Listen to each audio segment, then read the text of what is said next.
Nikola Tesla को आज दुनिया इलेक्ट्रिसिटी जनरेशन के हवाले से जानती है, लेकिन उन्होंने कई ऐसी खौफनाक इन्वेंशंस भी की थी जिनके बारे में यकीन लाना काफी मुश्किल है।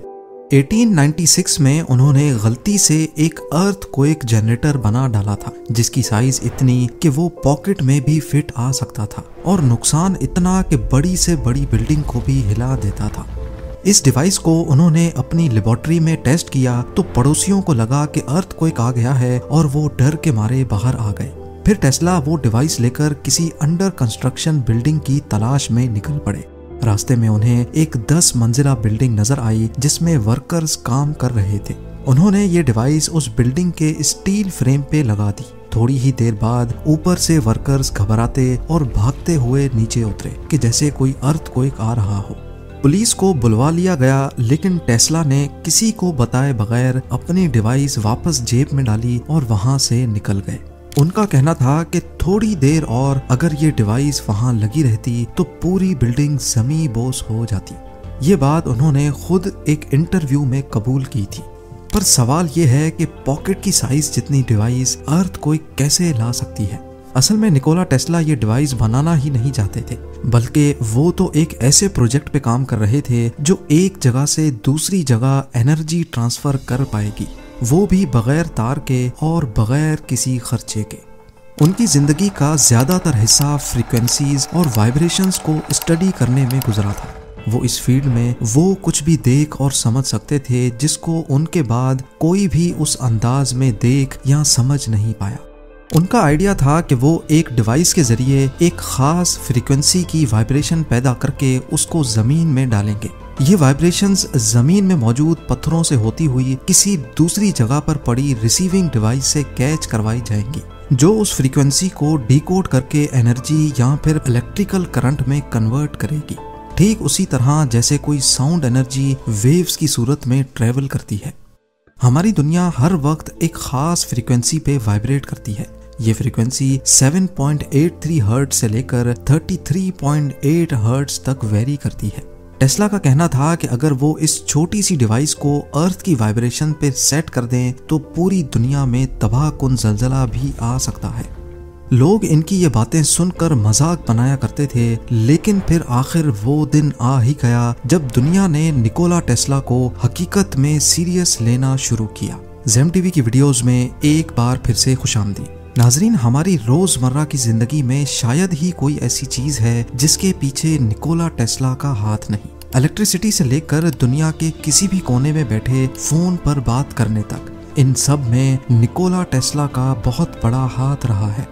इनसे पहले इलेक्ट्रिसिटी को एक जगह से दूसरी जगह पहुंचाना बहुत मुश्किल हुआ करता था। हत्ता कि सिर्फ चंद मीटर्स तक इलेक्ट्रिसिटी को पहुंचाया जा सकता था और उसमें भी सिर्फ एक छोटे बल्ब से ज्यादा नहीं चलता था। लेकिन टेस्ला ने अल्टरनेटिंग करंट इजाद करके पूरी दुनिया के सामने अपनी काबिलियत को साबित किया। इनकी जिंदगी में यही वो पॉइंट था जब लोगों ने इनको सीरियस लेना शुरू किया, क्योंकि अब वही इलेक्ट्रिसिटी जो पहले डायरेक्ट करंट की फॉर्म में सिर्फ चंद मीटर्स दूर तक पहुंचाई जा सकती थी, उसको एसी पावर में कन्वर्ट करके अब हजारों मील दूर फैक्ट्रीज और इंडस्ट्रीज में भी पहुंचाया जाने लगा। इसके अलावा Tesla hydro electric power system के भी इन्वेंटर थे, जिससे आज अमेरिका की 31% इलेक्ट्रिसिटी और चाइना की 95% इलेक्ट्रिसिटी प्रोड्यूस की जाती है। वो टेस्ला ही थे जिन्होंने दुनिया को वायरलेस कम्युनिकेशन का तोहफा भी दिया। ये तो उनकी वो इन्वेंशंस थी जिनको आज दुनिया इस्तेमाल कर रही है। पर क्या आपको मालूम है कि टेस्ला ने अपनी जिंदगी में 300 से भी ज्यादा चीजें इजाद की थी, पर इनको कैसे भी करके दुनिया के सामने लाने से रोका गया। मसलन अल्टरनेटिंग करंट तो उन्होंने बना लिया, लेकिन अब वो चाहते थे कि वायरलेस कम्युनिकेशन की तरह इलेक्ट्रिसिटी को भी पूरी दुनिया में बगैर वायर के ट्रांसपोर्ट किया जाए। उनके पास नॉलेज तो बहुत थी, लेकिन एक चीज की बेइंतहा कमी थी और वो था पैसा।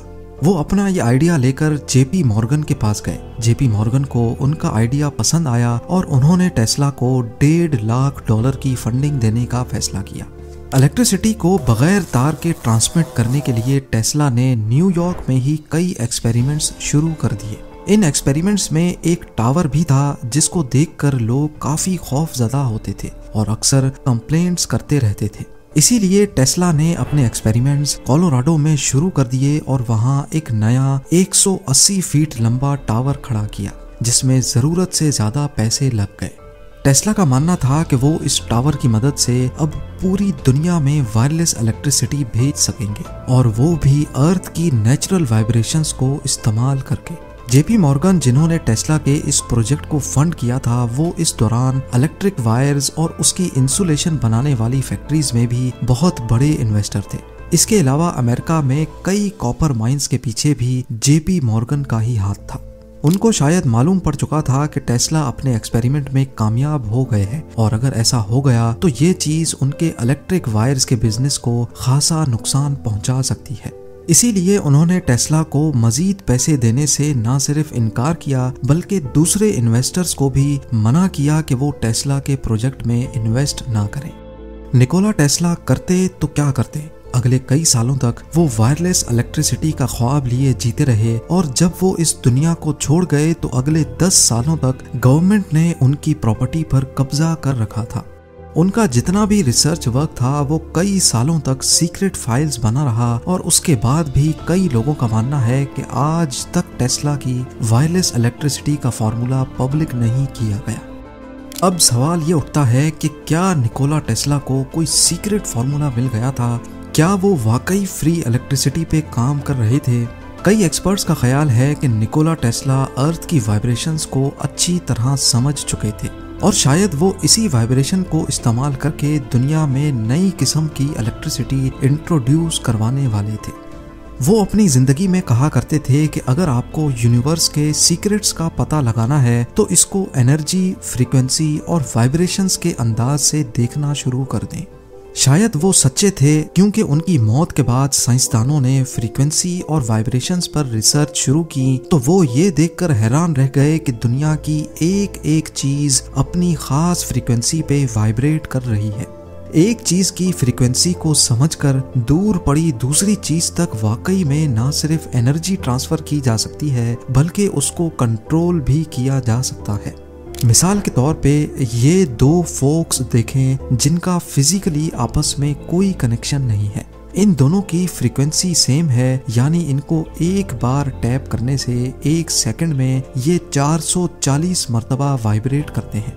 पर हैरत की बात यह है कि किसी एक फोक को टैप करने से दूसरा फोक अपने आप वाइब्रेट करने लगता है। If I tap this fork, putting little pulses of energy into it, the second fork will also vibrate in sympathy. Nikola Tesla जिस वायरलेस एनर्जी ट्रांसफर की बात कर रहे थे वो शायद कुछ इस तरह की थी। शायद उनको कोई सीक्रेट फ्रीक्वेंसी मालूम पड़ चुकी थी, लेकिन उन डॉक्यूमेंट्स को आज तक सामने नहीं लाया गया। इतिहास गवाह है कि पिछले 150 सालों में जितनी भी जंगें हुई हैं वो ज्यादातर तेल की बेसिस पे हुई हैं। War of Gulf, Kuwaiti oil fires, Iraq war और हत्ता के वर्ल्ड वॉर 1 और 2 में भी कई ऑपरेशंस ऐसे थे जिसमें खास तौर पर ऑयल रिजर्व्स को टारगेट किया गया था। जिस फॉसिल एनर्जी की वजह से इतनी ज्यादा जंगें हो गईं, सोचने की बात यह है कि अगर हर कोई अर्थ की फ्रीक्वेंसी को इस्तेमाल करके फ्री इलेक्ट्रिसिटी या फ्री एनर्जी बना सकता तो इस तेल की दुनिया में कोई डिमांड ही नहीं रहती। इन सब चीजों के साथ साथ टेस्ला की और भी कई ऐसी इन्वेंशंस थीं जिनको सिरे से या तो खत्म कर दिया गया था या टेस्ला के जाने के बाद उन पर मजीद काम नहीं किया गया, जैसा कि डेथ रे बीम। ये न्यूक्लियर बॉम्ब की तरह एक मास डिस्ट्रक्शन वेपन था।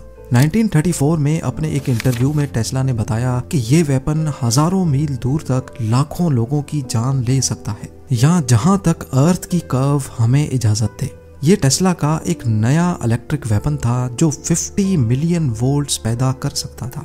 अंदाजे के लिए समझ लें कि आसमानी बिजली गिरने में जितने वोल्ट्स होते हैं ये वेपन उससे 166 टाइम्स ज्यादा वोल्ट्स पैदा कर सकता था। इसके अलावा टेस्ला ने थॉट कैमरा का आइडिया भी दिया था। जिस तरह एक कैमरा वो सब कैप्चर कर सकता है जो हमारी आंखें देख सकती हैं, इसी तरह टेस्ला का आइडिया था कि हमारे ख्यालात को भी फोटोग्राफ किया जा सकता है, जिससे इंसान जो कुछ भी सोच रहा होगा उसकी फोटो बनकर सामने आ जाएगी। उनके इस थॉट कैमरा ने कभी अमली शक्ल तो इख्तियार नहीं की, लेकिन उनके इस आइडिया से इंस्पायर होकर 1895 में एक्सरे इन्वेंट हुआ था। निकोला टेस्ला एक ऐसे साइंटिस्ट और इंजीनियर रहे हैं जिन्होंने कभी भी पैसे के लिए काम नहीं किया। वो चाहते तो शायद अपनी इन्वेंशन से बहुत पैसा कमा सकते थे, दूसरों की तरह अपने पेटेंट्स को कैश भी कर सकते थे, लेकिन जब उनकी मौत हुई तो उनके पास इतने पैसे भी नहीं थे जिससे उनके होटल बिल को क्लियर करवाया जा सके। उनकी मौत भी आज तक एक मिस्ट्री बनी हुई है। 7 जनवरी 1943 को उनके होटल रूम से उनकी डेड बॉडी मिली। ऑफिशियल्स का कहना है कि ये एक नेचुरल मौत थी, पर लोगों की एक बहुत बड़ी तादाद समझती है कि निकोला टेस्ला को मारा गया था। पर असल हकीकत क्या है? क्या उनके डॉक्यूमेंट्स को 10 साल अपने कब्जे में रखने के बाद सब कुछ पब्लिक कर दिया गया, या फिर अभी भी टेस्ला की चंद सीक्रेट फाइल्स किसी कोने कुदरे में मौजूद हैं? ये तो शायद आने वाला वक्त ही बताएगा। उम्मीद है ज़ेम टीवी की ये वीडियो भी आप लोग भरपूर लाइक और शेयर करेंगे। आप लोगों के प्यार भरे कमेंट्स का बेहद शुक्रिया। मिलते हैं अगली शानदार वीडियो में।